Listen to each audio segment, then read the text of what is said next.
Hi, hello, it's Leilani from the Bible in 1 Year. Today we are reading out of Galatians 5, speaking about freedom in Christ. Now, Paul writes Galatians 5 in two parts. Firstly, freedom from circumcision, which is freedom from the law.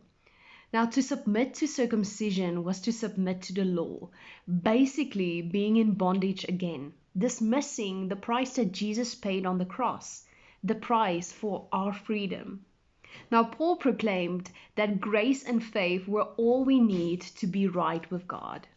We were freed from the need to keep the law in order to find salvation. And then Paul also said that if we wanted to keep the law, we couldn't just keep bits and pieces. We were to keep the whole law. Everything that was written in the law, we ought to keep it. And we do not live under the law anymore. We live by the Spirit. And therefore, the second part of Galatians is life by the Spirit.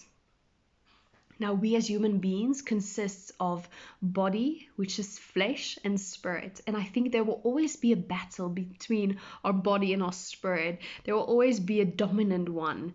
And I think the one that wins in a situation is the one that we water the most. Paul said that if you live by the Spirit, you do not indulge with the things of the flesh. So we have a choice to either surrender to the flesh or to surrender to the Spirit. And I think the true test of a Christian is not how great we are in the gifts of the Spirit, how great we prophesy, or how great we are with laying on of the hands and see people miraculously healed. But I think it's the fruit of the Spirit, how we love one another, how we show kindness to one another. What we feed our spirit is what will be produced in the natural, for we will be known by our fruits.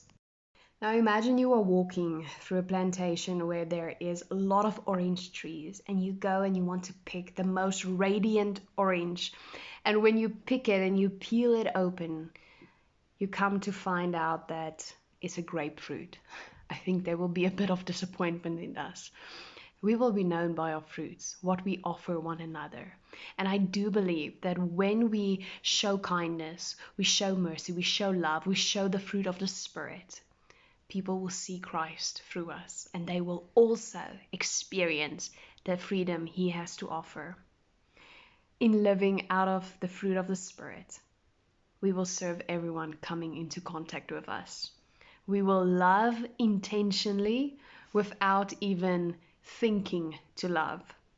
I want to end with the words of Paul in verse 13 of Galatians 5, and he says, "You, my brothers and sisters, were called to be free, but do not use your freedom to indulge the flesh. Rather, serve one another humbly in love." So let us choose today and every day to live in the freedom that Jesus came to give us.